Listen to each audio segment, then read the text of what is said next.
So I thought I was a Christian. My behavior I thought was good enough to outweigh my bad. But the truth was pretty sad, and that was that I was a bad dad. I was a bad husband. I was a bad businessman.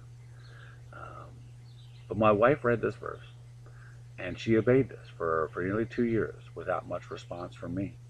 She was faithful to stay at it, and I was won over by her. And I was now I understand salvation is of God, but I was won over by my wife. And when I looked around at the end and said, uh, how could I have acted like this? How could I have been like this? And why was it that I was saved? That's when I found out that she was praying for me all along, and that my prayers really meant nothing. My prayers had no effect. So let's talk about prayers.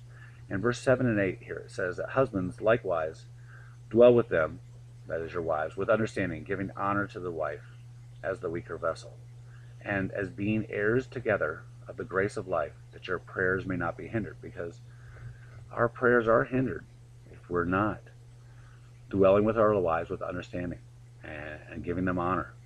Um, this chapter is not just about wives being submissive. This is just as much for husbands. Men, our prayers are hindered if we fail in this regard, if we don't hold up our wives and be honorable. They're also hindered in other cases, like a selfish unbeliever that says, "Oh God, if I could just win the lottery this time, I promise." Or if you could, you ask for your team, your favorite team. "Oh God, please let my team win. I promise to go to church next Sunday." These aren't prayers that are heard. And also, when somebody has something legitimate against us, we wrong someone, and we've made no effort to correct it. Now, this is a deeper study. This is Matthew 5:23, and I'm going to stay on the subject here of the quiet and gentle spirit and winning over a spouse. But this is worth looking into. That if someone has something legitimate against us, we should leave our offering at the altar and go and solve the problem, and then come back to offer, giving our offering at the altar. Um, so look into that more. That one's good. When we fail our wives, it leads to prayerlessness. That we just simply avoid God. It gives us disorganized thoughts when we do try to pray, and we find that our prayers have no success. Seems that no one's listening, and this is laid out for us as a remedy that the way to have a connection with God is first to honor our wife. This distance that's built between ourselves and God is real. People look around and say, "Where did God go?" And it's usually us that moved. And we'll, in this prayerlessness and this distraction, this distance between us and God, we entertain distraction to avoid or hide from Him. And the remedy is to honor your wife, to live with them in understanding, to understand that they're a weaker vessel. They need our support and help. This is critical. Okay, we are called to bless our enemies in this verse, and this could be a hard thing, and we are called to bless our enemies, even when it's a husband that undermines your effort to take your children to church or to tithe, or when wives fail to give proper respect to their husbands, or when our church family lets us down. That can hurt tremendously. And when people we meet become our adversaries, either through business, in the office place, or out on the road, uh, people can become our adversaries there if we let it. We should pray for a blessing on these people. Ask that God be revealed in their life. Ask God to give them this peace that passes all understanding.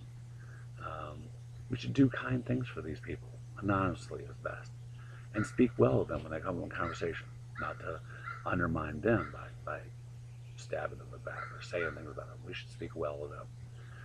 And that way your conflict can be with just that person rather than be on display.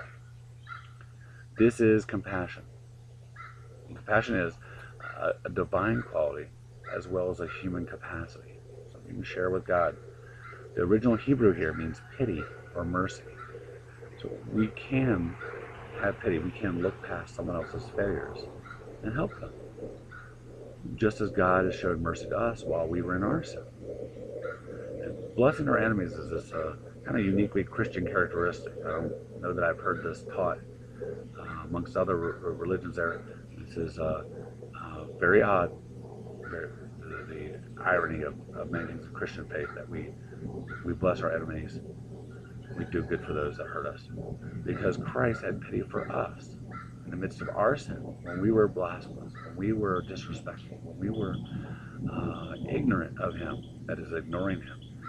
He still had pity for us and mercy for us. So, in summary here, we can win over a spouse by modeling Christ. And this is exactly what happened to me. I can tell you that these promises are true.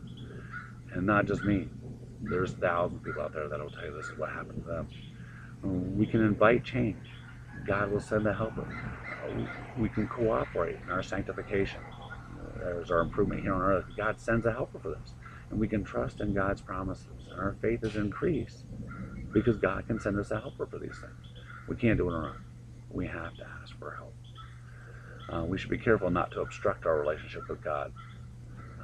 His promises are true. His laws protect us. The word that we read from here, this is life. This is rejuvenating. Ephesians 5:25 says, husbands, love your wives, just as Christ loved the church and gave himself for her. Ephesians 4:32, be kind to one another, tenderhearted, forgiving one another, just as God in Christ. 1 Corinthians 7:16, which I already read, for how do you know, O wife, whether you will save your husband? Or how do you know, O husband, whether you will save your wife? And Luke 6:28, bless those that persecute you. Bless and don't curse them. And if we believe in the promises of God, that's faith.